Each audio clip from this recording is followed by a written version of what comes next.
Hey everyone, with the increasing amount of electric cars nowadays, there's got to be a way to effectively power them. And I'm here with Paul Gill, CEO of Lomiko Metals. Paul, thanks for joining us on the show. Thanks, Bill. Thanks for having me on. Now, before we get into what you guys do and all the aspects and all the exciting questions we have, first tell me a little bit about what Lomiko Metals does. Well, we formed Lomiko Metals to look at what opportunities there are in the green economy. So we narrowed down a lot of different choices, which included IoT and other things like that, to electric vehicles. We feel electric vehicles are going to be the big thing for the 2020s. 2020 is just right around the corner. And gas-powered vehicles, the raw material is oil. For electric vehicles, what's the raw material that we need in order to power those? Yeah, the raw materials that go into an electric vehicle, lithium-ion battery, are lithium, graphite, cobalt, and nickel. The interesting thing is that lithium has had a lot of attention in the last little while, but some of the other materials, such as graphite, haven't. And one of the key things that's very important to understand is that we don't have any graphite production here in North America except for one mine, and they don't make the electrodes or the anodes that go into electric vehicle batteries. So we're in a bit of a shortfall situation. So we've got a real opportunity to get into that market, make those anodes, and that's what Lomiko's all about right now. Now, Lomiko has actually found a nice spot for graphite, haven't you guys? Yeah, there's certain trends around the world for graphite, and they go anywhere between Sri Lanka to Madagascar, Mozambique, Namibia, China. But there happens to be one between Ottawa, Ontario, and Baie-Comeau, Quebec, and it runs along the St. Lawrence River, and we happen to be right there, just north of the town of Montreal. Oh, wow. And so we're really located close to infrastructure, which is vitally important to get that material out to the East Coast and other places. And we're also in a situation where we have roads right to the property, which is never the case usually in big mining situations. You usually have to build them. So we've got a number of really good things going for us. But the number one thing that's going for us is the only mine in North America is right north of us by 50 miles. So we know that it's a great location, and they're running out of ore, so we might have a chance to sell that material to them. So you're not sourcing this material from another country, but you guys are the provider for this material.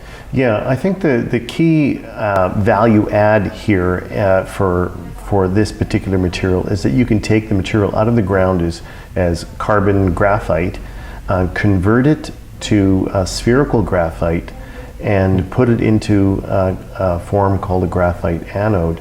Those anodes are used in the electric vehicle battery, and it's vitally important to have that. I mean, when we look at the kind of supply chain that the normal industrial internal combustion car has, I mean, it's massive. There's huge jobs and opportunities being created for business everywhere in North America because of the normal car. Well, if we're going to do that and convert to the electric vehicle, we have to have those supply chains in place, and let's have them here in North America, because what's really happening now is China is taking over in the electric vehicle space.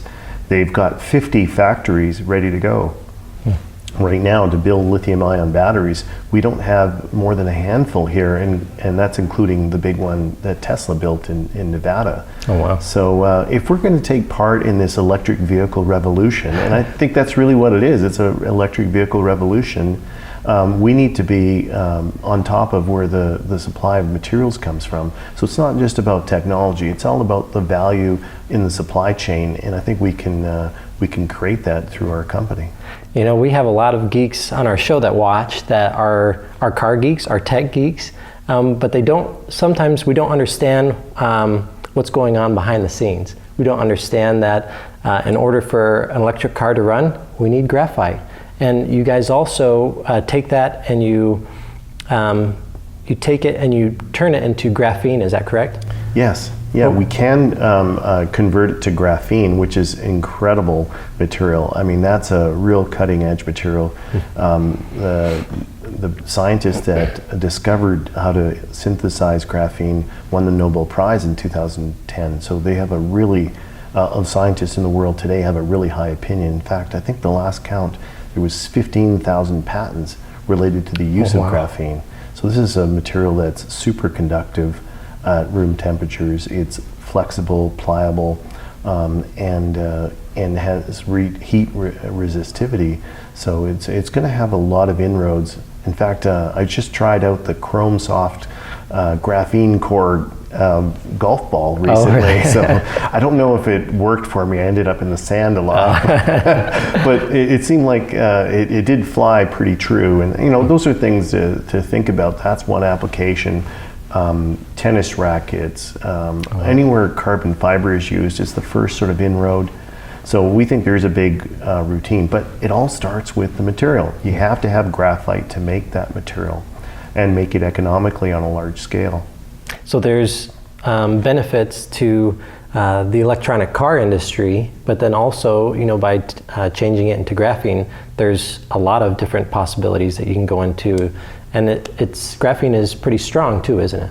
Yeah, very super strong. In fact, as a coating, it creates a lot of strength to anything you coat with the graphene paint material.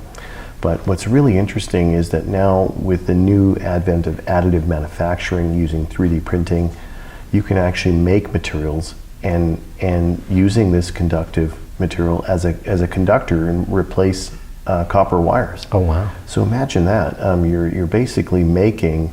At one point, we had a sister company of ours print a lithium-ion battery. Oh wow! And it was quite expensive, and it was a prototype. But just the idea that could be done means that you could print just about anything. Yeah. In fact, graphene recently, which was a really interesting situation, is that they printed organs such as the liver and kidneys, which are in very short supply when it comes to organ donating. Yeah. But a lot of people have a lot of demand for it. If we can create synthetic materials that are able to meld into the human body, I mean, that's a real game changer in our health and longevity.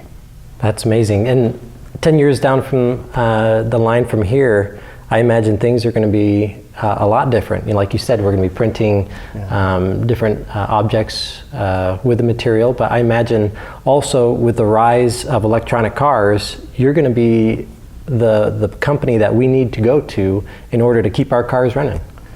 Well, yeah, I think we'd like to be that company that has the materials and then works its way up the value chain. But I think the most poignant part of this, and that everyone has to understand about technological change, is that in 1980, almost nobody had a computer.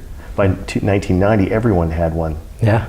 1990, no one had the internet. No one even heard of Google. And by 2000, everyone had the internet. And in 2000, no one had a smartphone. By 2010, everyone had a smartphone.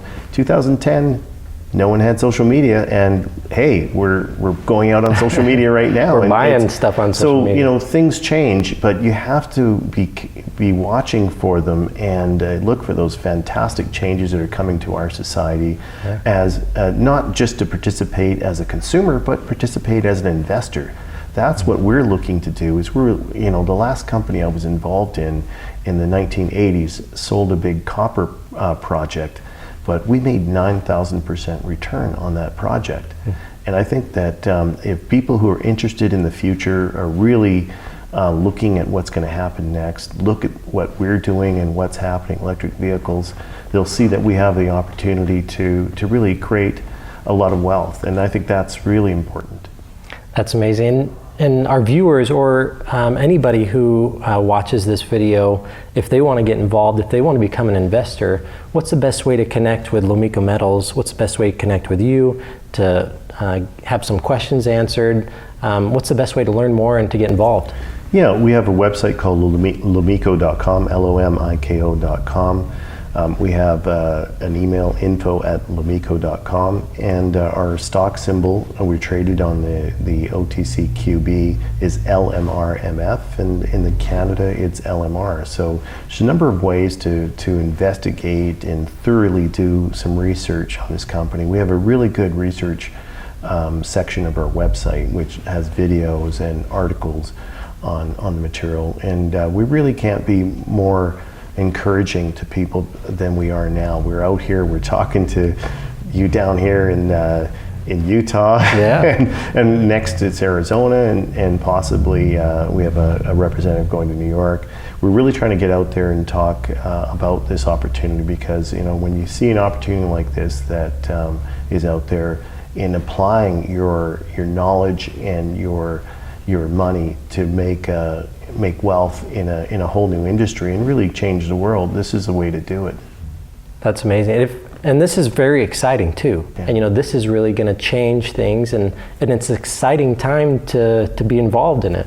Yeah, we really think that some of the Bloomberg material shows the electric vehicle taking off in around 2020, 2021. We're seeing more and more on the road today. I don't think anyone can drive today on the roads and not see an electric vehicle. Yeah. I mean, it used to be that way for a Volkswagen. You used to, play that game Punch Buggy with your kids when you were kids, right? Yeah. Well, now it's like you might as well use the electric vehicles for that vehicle, because it's gone to the point where you see one maybe once every hour or half an hour, and it'll be more and more and more.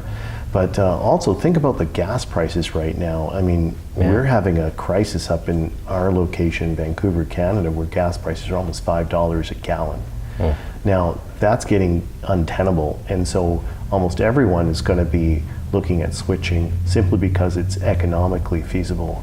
And I think that's the key to the real takeoff for electric vehicles, is that it not only makes sense for the environment, but it also makes sense for your pocketbook. And I think that's what really motivates people on a day-to-day basis, and I think we're there. Yeah, and it's like you said, it's right here in North America. We don't have to ship those products all over the place. Now, Paul and I are going to be coming up with a new, instead of Slug Bug Blue, we're going to come up with a new electric car thing. But before we tell you about that, I want you guys to go check out Paul's website, Lomiko.com. Is that correct? That's right. Okay. Check out Lomiko.com. If you want to be invested in a really exciting company that's going to be shaping the way of our electronic car future and more, check out Lomiko Metals and connect with Paul here. He'll be able to answer any questions. Paul, thanks so much for coming out here and joining us on the show. Thanks very much, Bill.